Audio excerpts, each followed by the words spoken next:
अस्सलाम वालेकुम स्टूडेंट्स। हम लोगों ने हमारा जो चैप्टर है understanding our criminal justice system, और इस चैप्टर में से आज हम लोग और एक टॉपिक पढ़ने वाले हैं। और आज का जो हमारा टॉपिक होगा डीके बासु गाइडलाइंस। ठीक है, तो डीके बासु गाइडलाइंस के बारे में आपके बुक में भी दिया है आपके पेज नंबर 71। और जिनके पास बुक नहीं है, मैंने पहले भी बताया आपको कि आप पीडीएफ खोल के वहाँ से भी पढ़ सकते हैं। ठीक है, तो बच्चे आज हम डीके बासु गाइडलाइन क्या है, ये जो गाइडलाइंस है ये किस चीज़ के बारे में है, कैसा गाइडलाइन है। जैसे मैंने आपको जो पिछले लेक्चर में हम लोग रोल ऑफ पुलिस जब हम पढ़ रहे थे, तो उसमें मैंने आपको बताया था कि हमारे जो जैसे ठीक है पुलिस, ठीक है, तो पुलिस जब इंटरोगेशन करते हैं या किसी को अगर अरेस्ट करते हैं, तो उस टाइम भी पुलिस जो है इनको भी मतलब ये भी मिसाल जनता जो जसमिन की पुलिस भी क्या है, मतलब एक रूल एंड रेगुलेशन के अकॉर्डिंग, यानी एक रूल ऑफ लॉ के अकॉर्डिंग जो है पुलिस क्या करते हैं, पुलिस अपना इन्वेस्टिगेशन करना पड़ता है। ठीक है, क्योंकि पहला जिसमें के अंदर पुलिस का जो मेन रोल है इन्वेस्टिगेशन करना। ठीक है, क्राइम किसी भी क्राइम का इन्वेस्टिगेशन करना, और जो जसमिन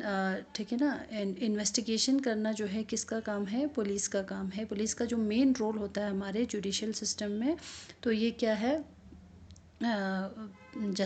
हमारे जो जस्टिस सिस्टम है इसमें पुलिस का जो मेन रोल रहता है इन्वेस्टिगेशन करना। ठीक, तो हमने ये भी बताया था कि आपको जब पुलिस इन्वेस्टिगेशन करते हैं तो उनको in accordance with the rule of law, ठीक है, यानी एक रूल ऑफ लॉ के मुताबिक जो है इनको क्या करना होता है,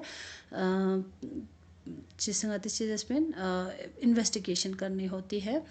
तो इसमें जो है हमारे आर्टिकल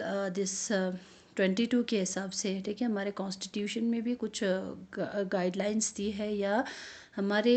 सुप्रीम कोर्ट ने, सॉरी कॉन्स्टिट्यूशन में नहीं थी, सुप्रीम कोर्ट ने कुछ गाइडलाइंस लेट डाउन किया है, कुछ गाइडलाइंस बताए हैं जिसके मुताबिक क्या है कि पुलिस को जो है जब वो इंटरोगेशन करेंगे या अरेस्ट करेंगे किसी पर्सन को, तो इनको क्या करना है, ये जो गाइडलाइंस जो है हमारे सुप्रीम कोर्ट ने दिए हैं इनको फॉलो करते हुए चलना पड़ेगा। ठीक है, तो अब ये जो गाइडलाइंस है इसको क्या कहेंगे हम लोग, डीके बासु गाइडलाइंस। ठीक है, तो इस चीज़ को आप लोग यहाँ पे जो सिंधी कलर पुला ऑरेंज कलर से चुकशान दिया तंग से दे, इसमें आपको पूरा गाइडलाइंस दिया है। तो ये जो गाइडलाइन है इसमें क्या बताते हैं, जैसे सबसे पहला हम देखेंगे कि डीके बासु गाइडलाइन खुरंग जब, ठीक है, the supreme court of India has laid down specific requirement, ठीक है, and procedures that the police and the other agencies have to follow for the arrest, detention and interrogation of any person. ठीक है, these are known as D K Basu guideline and some of these include। ठीक है, अब इसमें क्या कहता है कि जब कोई भी अगर मिसाल क्राइम होते हैं तो उसमें क्या सुप्रीम कोर्ट ने क्या दिया है, कुछ गाइडलाइंस या कुछ प्रोसीजर्स दिए हैं। ठीक है, दैट द जो पुलिस को बिल्कुल while they are arresting a person या डिटेंशन या इंटरोगेशन करते समय एक पर्सन का इनको क्या करना होता है, ये सारे गाइडलाइंस फॉलो करनी पड़ेगी। ठीक है, तो अब इस गाइडलाइन को हम क्या कहेंगे, डीके बासु गाइडलाइन कहते हैं। ठीक है, तो डीके बासु गाइडलाइन, अब सबसे पहला तो आपको ये पता होना चाहिए हु इज़ डीके बासु। ठीक है, ये डीके बासु कौन था। ठीक है, तो डीके बासु बच्चे ये एक जज है। ठीक है, ये एक जज है और इसने मतलब कोलकाता में है शायद सुरा, ये एक जज है। तो एज ए जज इसको ये सारी चीज़ें, ये सारे प्रॉब्लम्स जो है हमारे सोसाइटी में, या इनको पता चला, या बहुत सारे केस को डील करते समय इनको ये चीज़ मतलब पूरी तरह से इनको अवेयर हो गया कि हमारे जो पुलिस कस्टडी है इसमें ज़्यादातर जो विक्टिम है, ठीक है, पुलिस कस्टडी में जो ज़्यादातर मतलब जो जैसे चीज़ें शिंगतेस उदय अरेस्टेड पर्सन होने का, या तो इनको ज़्यादा टॉर्चर किया जाता है, या उदय खूँ कभी कभी ज़्यादातर जो कस्टडी में ज़्यादातर जो अरेस्टेड पर्सन है ज़्यादातर कस्टडी नुकशीन दुखलो, तो उदी चीज़ होने का खुद और बासुक छोरा गौर करने के बाद उसको मतलब ये समझ में आया कि खुद सम की उसका तो इस तरह के कुछ गाइडलाइंस है, इस तरह के कुछ पॉइंट्स होने चाहिए जो मतलब उस अरेस्टेड पर्सन के लिए भी और पुलिस को भी के लिए भी होगा। ठीक है, तो अब जब उन्होंने ये सोचा तो इन्होंने क्या किया, सीजीआई को यानी criminal justice of India system है ना, ठीक है, उनको इन्होंने क्या किया, इस तरह की जो गाइडलाइंस है या इस तरह की चीज़ों के बारे में जब उन्होंने बताया, इन्होंने अपने लेटर में ये सारे गाइडलाइंस बताई। ठीक है, तो इसमें अब हम देखेंगे कि डीके बासु गाइडलाइन क्या है, वो कौन से गाइडलाइंस है, वो कौन से पॉइंट्स है जो पुलिस को फॉलो करना पड़ता है। ठीक है, तो इसमें सबसे पहला जो गाइडलाइन अगर हम देखेंगे तो क्या दिया है, the police official who carry out the arrest और interrogation should wear clear accurate and visible identification and name tags with their designation. ठीक है, सबसे पहला तो क्या होना चाहिए, कोई भी पर्सन को अगर अरेस्ट करते हैं तो उसमें जब अरेस्टेड पर्सन का जो पुलिस ऑफिशियल जो है वो क्या करते हैं, इनको जब अरेस्ट करते हैं या इनको इंटरोगेशन करते हैं तो उस टाइम इनको बिल्कुल क्या होना चाहिए, क्लियर आइडेंटिफिकेशन के साथ होना चाहिए, यानी wear clear accurate and visible identification उनका पूरा होना चाहिए and name tag with their designation. जैसे ngata हूँ दे पुलिस ऑफिसर सगै जस्ट पे उनका नेम टेक होता है। ठीक है, और उन्होंने पूरा यूनिफॉर्म पहना होता है, तो ये सारी चीज़ें यानी इस तरह के क्लियर आइडेंटिफिकेशन होना चाहिए कि हाँ दी इंसान को पुलिस इंचुक। ठीक है, ये एक ऑफिशियल है, पुलिस ऑफिसर है जेरेंगता पता छचेक बस एक हुई क्लियर आइडेंटिफिकेशन क्वेश्चन जब कोई पर्सन को जब अरेस्ट करते हैं या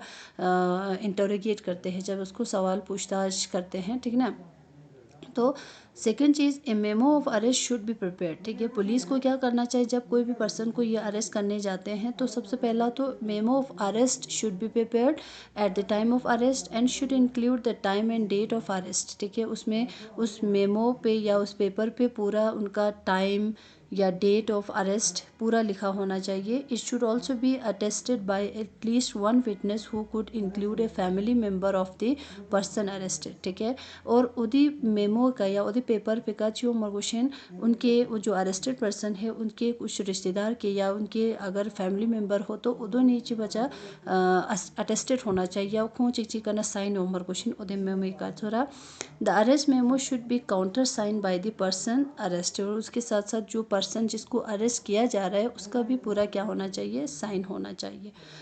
next point, the person arrested detain और being interrogated has right to inform a relative friend और वेल विशर्स। ठीक है, अब दूसरी चीज़, जो पर्सन जिस पर्सन को अरेस्ट किया गया है, जिसको मिसाल इंटरोगेट कर रहे जेल यानो क्या जिसको डिटेन किया गया है, उस पर्सन का ये पूरा हक है कि वो अपने कोई रिलेटिव को या अपना विल विशर होगा या अपना कोई फैमिली मेम्बर होगा या रिलेटिव होगा, किसी भी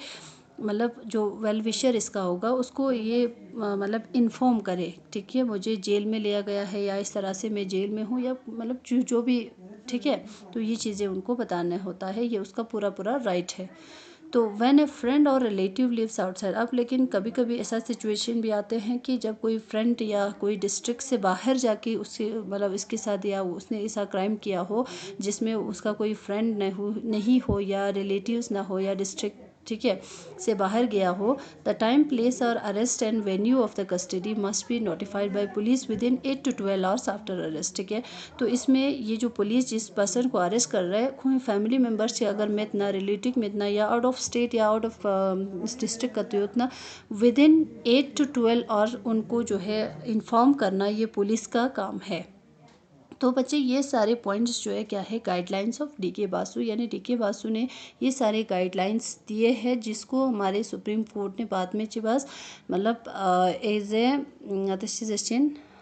ठीक है ना, तो एज ए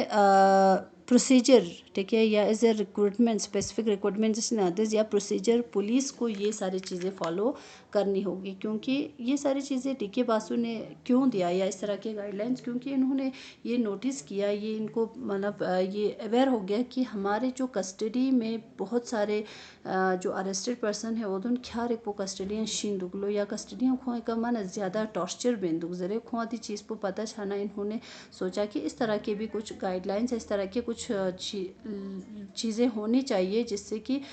मतलब उस अरेस्टेड पर्सन के लिए भी फ़ायदा हो, या जो पुलिस ऑफिसर है उसके लिए भी, या हमारे गवर्नमेंट के, या हमारे जैसे कहते हैं क्रिमिनल सिस्टम में भी कुछ ऐसी अगर चीज़ें हो तो ये एक मतलब सही तरीके से चल सकता है ना मिंदो जी थोड़ा।